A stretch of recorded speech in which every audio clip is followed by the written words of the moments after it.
Hi, my name is Ruby Hall, and I'm going to be doing my demonstration speech on effective stock photo taking. Stock photo taking is taking pictures of an item that you're selling online.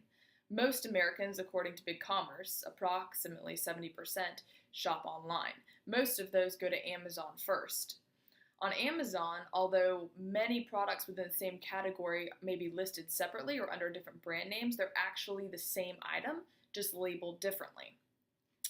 What's going to make the difference between a consumer purchasing your product as opposed to another person's product that is similar or even the same is going to be the photos. Most people shop with their eyes. You want honest photos and you want effective photos of your product to be the most marketable seller online. Now, the first thing that we're going to discuss is having the appropriate tools for effective stock photo taking. One of the most effective tools that I've found is a photo light box. You can make these yourself. There are tutorials online, or you can order off Amazon.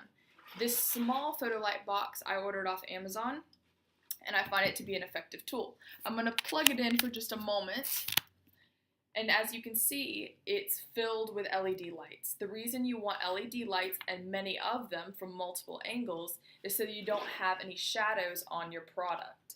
Shadows around a product make it look unprofessional. Now, the product that I'm going to be demonstrating is an essential oil. We've got two types of essential oil here. We've got a lavender, and then we've got a eucalyptus.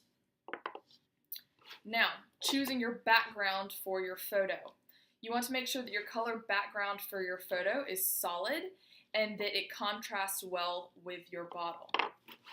Some people use a black backdrop, some people use a white. A black backdrop would be incorrect to use for a product such as this essential oil because it's in a dark bottle, and a dark background on a dark product does not give any contrast to the shopper.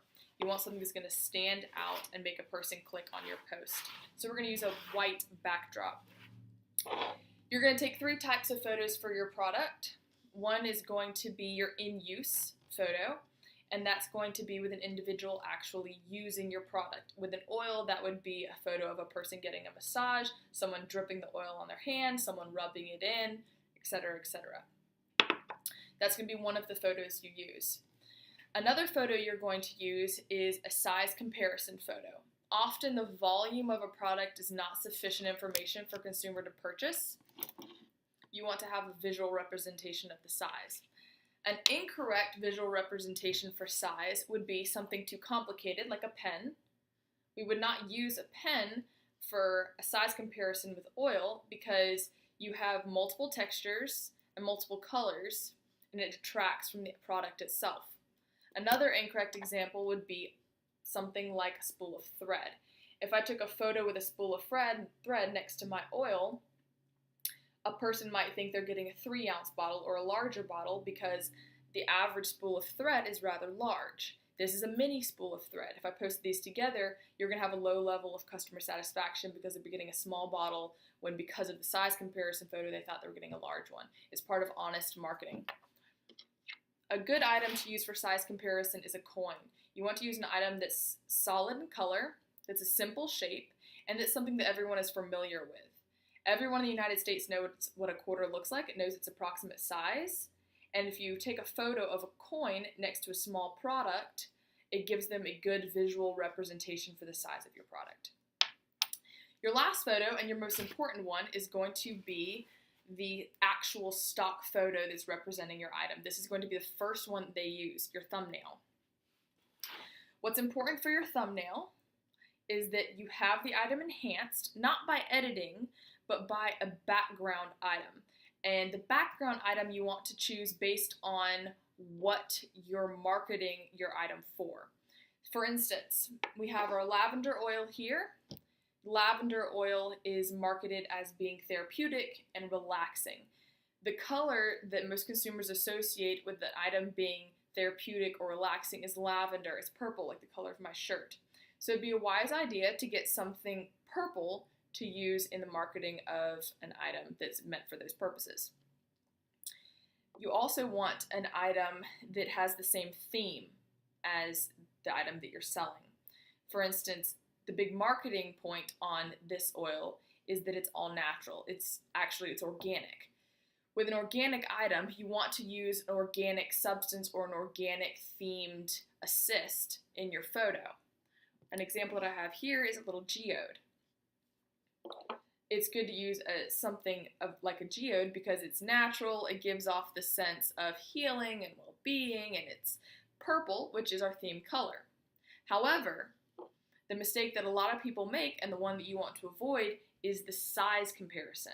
Although it's the right color and it's the right context, it's the wrong size. We have a small oil and a large rock, a large stone. If I put these next to each other in the post, we run the risk of the stone stealing the attention of the consumer when we really want the item to be the center piece, the focal point.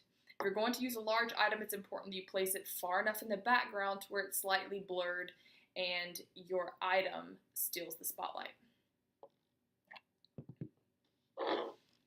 A good example of what to use, for instance, this is eucalyptus oil. Cleansing, the color that goes along with cleansing for the consumer is green, which is why this producer has used a green label. Something good to use for an item like this would be a small piece of greenery, something natural, something fresh looking, something that gives off the impression of clean. So what we're going to do is we're going to place our item in our light box, and we take our assist item, if it's small enough, and place it around or to the direct rear of our item. You want it far enough behind where your main product is the focal point, but not so far behind where it's unclear what the item is to the viewer. If you follow these steps, you're setting yourself up to effective marketing online.